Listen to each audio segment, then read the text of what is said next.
It takes into account records. It takes into account everything. It is the most all-encompassing stat. And every time he drops back, the Browns lose more points than any quarterback since 2000, since True Media started. I want y'all to hear that now. What happens when two sports media personalities spread blatant lies about Shedeur Sanders on live television? They get absolutely destroyed by a man armed with receipts, statistics, and zero patience for manufactured narratives. And the entire football world watched it happen in real time. G. Bush just ended 2 careers on live television, and nobody saw it coming. Jay and Jason from UCSS thought they could sit there, spread fabricated claims, cherry-pick misleading statistics, and trash Deion Sanders' son without facing any consequences. They were wrong, dead wrong. What happened on that broadcast wasn't just a disagreement between analysts. It wasn't a friendly debate about quarterback play. No, this was a systematic dismantling, a public execution of credibility. A masterclass in how to expose haters when you come prepared with facts instead of feelings. Garrett Bush, affectionately known as G. Bush by the community, the king of the Kool-Aid Mafia himself, sat there quietly while Jay and Jason dug their own graves. He folded his hands like a villain in a movie, listened to every false claim, and then proceeded to destroy every single lie with surgical precision. This is the complete breakdown of the moment that has the entire sports world talking. And trust me, by the end of this, you'll understand exactly why Jay and Jason should probably consider new career paths, because after what G. Bush did to them, their credibility in Cleveland sports media is finished. Let me set the stage for you, because the context matters. UCSS has become ground zero for the battle over Shedeur Sanders' future in Cleveland. Ever since Shedeur arrived in Cleveland, there's been a faction of local media that has done everything in their power to undermine him, and leading that charge, Jay and Jason. These two have been hating on the Sanders family since before Shedeur even got drafted. Some people think it's carryover hatred from Deion's playing days. Others think it's new beef specifically targeted at the father and son. But what everyone knows for certain is that Jay and Jason do not want Shedeur Sanders to succeed in Cleveland. They've made that abundantly clear through months of negative coverage, misleading analysis, and what can only be described as a coordinated campaign to run him out of town. But here's what they didn't count on. They didn't count on G. Bush being in that building, ready to stand on business, because G. Bush had been quiet for a while.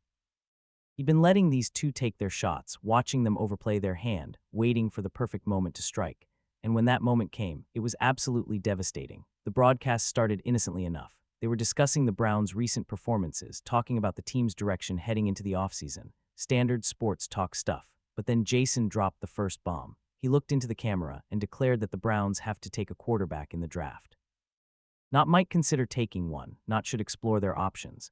No, he said they have to take a quarterback, as if Shedeur Sanders doesn't even exist, as if he hasn't been the best quarterback the Browns have had all season. And if you watch the footage closely, you could see G. Bush's face change. He didn't say anything yet. He just sat there, processing what he'd just heard, probably thinking to himself, oh, so we're really doing this today, okay then, bet.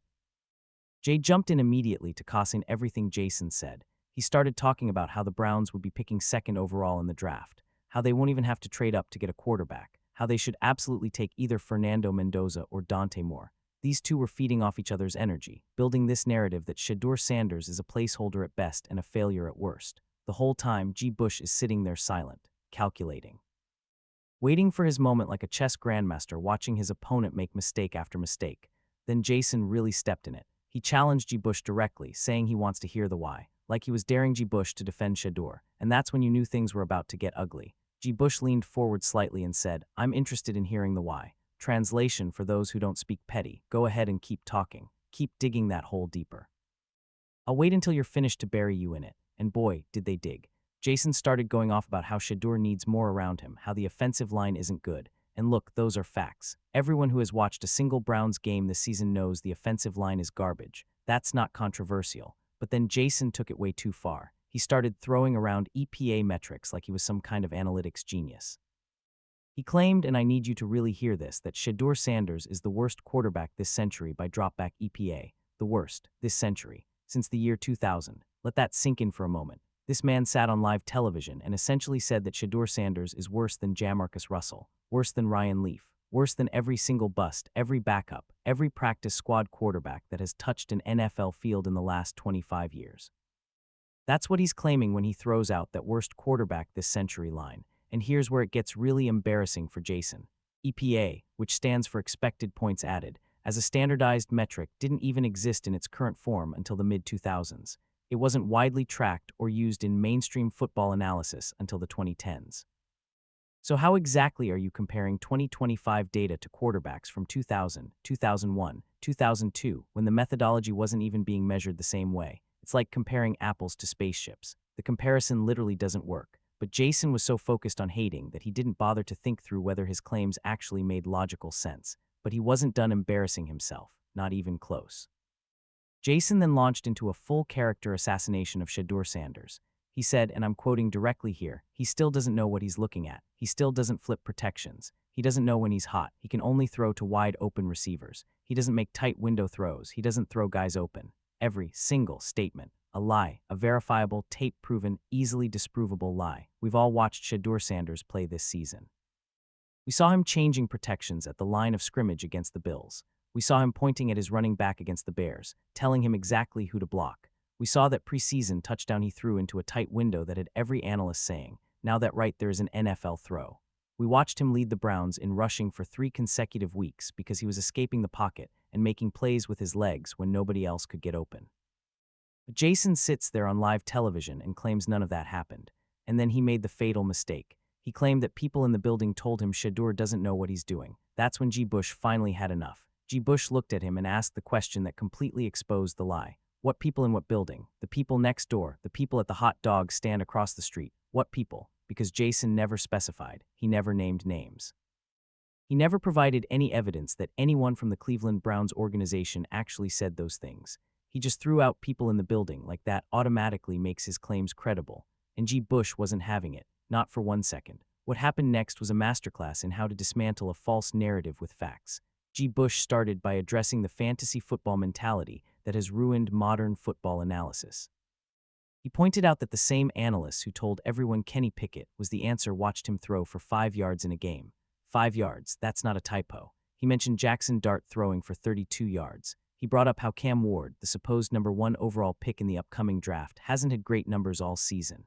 He referenced Josh Allen, one of the best quarterbacks in the league, going 12 for 19 for only 130 yards in a game. His point was devastating in its simplicity. If you want to cherry-pick stats and individual performances, you can make any quarterback in the NFL look bad. But that's not honest analysis. That's agenda-driven hate disguised as expertise. Then G. Bush started cooking with the context that Jason and Jay conveniently ignored. The Browns' offensive line is statistically the worst in the entire league. That's not opinion. That's measurable fact. The receiving core gets the least amount of separation of any group in the NFL. The receivers don't even catch the ball when they do get open.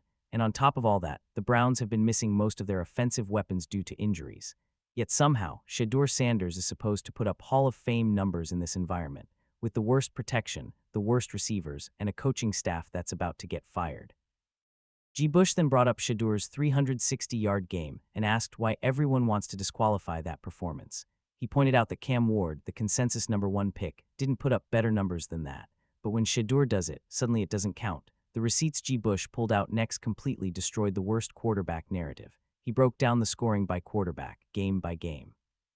Let's go through this together because the numbers tell a story that Jay and Jason don't want you to hear. During the Joe Flacco era, the Browns scored 16 points against the Bengals, 17 against the Ravens, 13 against the Packers, 10 against the Lions. In 4 games with Joe Flacco, the Browns never once scored more than 20 points, 0 games over 20. Then came Dillon Gabriel, 17 points against the Vikings, 9 points against the Steelers after throwing 60 passes. 60 passes and they couldn't score 10 points. The Dolphins game saw 31 points, but that was almost entirely the run game. 32 against the Patriots, 27 against the Jets, 23 against the Ravens before Gabriel got hurt. In 6 games with Dillon Gabriel, the Browns had only 2 games scoring over 20 points. Now watch what happens when Shedeur Sanders takes over. Browns versus Raiders, 24 points, and a win. Browns versus the 49ers.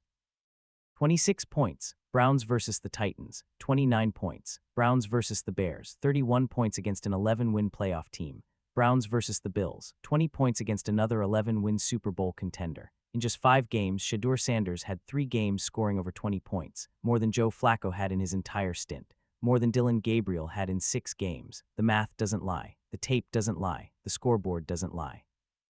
Since Shedeur Sanders became the starting quarterback of the Cleveland Browns, the team has looked better, played better, and scored more points than they did with anyone else under center this season. but Jay and Jason want to quote EPA metrics that don't even make contextual sense. G. Bush then delivered what might be the most quotable line of the entire exchange. He said, "We moved the goalposts so much our backs should hurt. We should be sponsored by U-Haul." And he's absolutely right.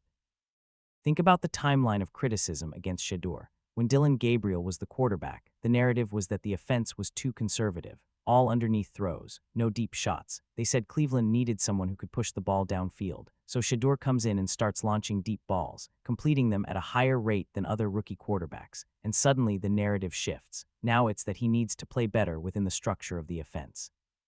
So Shedeur adjusts his game against the Bills, takes what the defense gives him, works the short passing game, manages the clock, does exactly what the coaches asked him to do. And now that's not good enough either. You literally cannot win with these people. No matter what Shedeur does, Jay and Jason will find a new reason to criticize him. The goalposts don't just move. They're on wheels at this point. Two men in a truck, Jay and Jason, the official goalpost moving service of Cleveland sports media.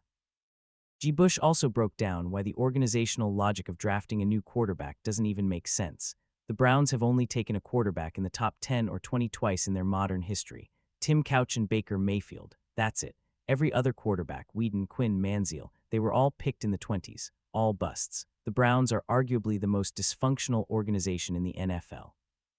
Yet people think they're going to buck the odds and develop a late-round pick better than anyone else. The same organization that can't figure out basic roster construction. And here's the kicker. Andrew Barry is reportedly staying as general manager. Kevin Stefanski is reportedly getting fired. So if you're Barry and you draft a new quarterback without improving the offensive line or getting real weapons, what happens? You get the same results. Maybe 4 wins with a new rookie behind the same terrible line. And the same media personalities who told you to draft that quarterback will then line up to write articles about how it was malpractice that you didn't surround him with talent. Then Barry gets fired too. But if Shedeur succeeds, Barry looks like a genius. Took him in the 5th round when nobody else would. Developed him into a franchise quarterback.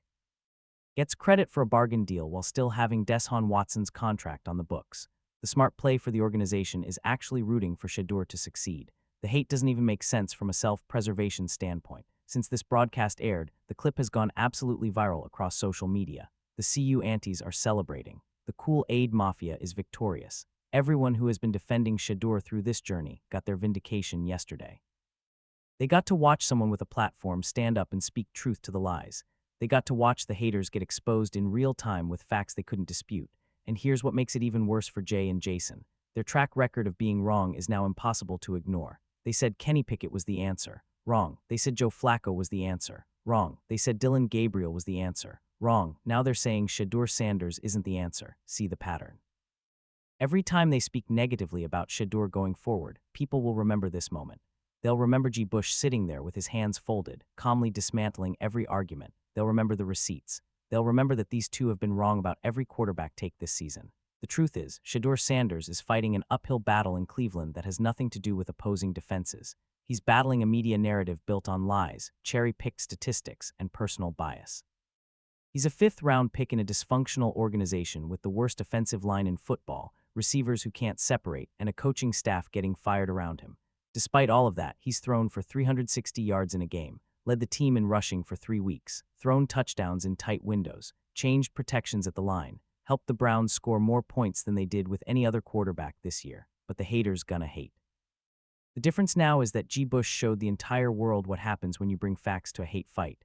Jay and Jason got absolutely demolished, systematically, thoroughly, with all the sides, the baked beans, the coleslaw, everything. It was a full barbecue, and they deserved every second of it. The question now becomes simple. Will the Cleveland Browns organization let media clowns influence their decision-making? Or will they trust what the tape shows, what the scoreboard shows, and what their own eyes tell them about Shedeur Sanders? Because from where everyone else is sitting, the answer seems pretty clear. What do you think? Did G. Bush completely destroy Jay and Jason's credibility, or what? Drop your thoughts in the comments below. And if you're tired of the manufactured Shedeur Sanders hate, and want to see more breakdowns exposing these narratives with actual facts, make sure you subscribe and hit that notification bell.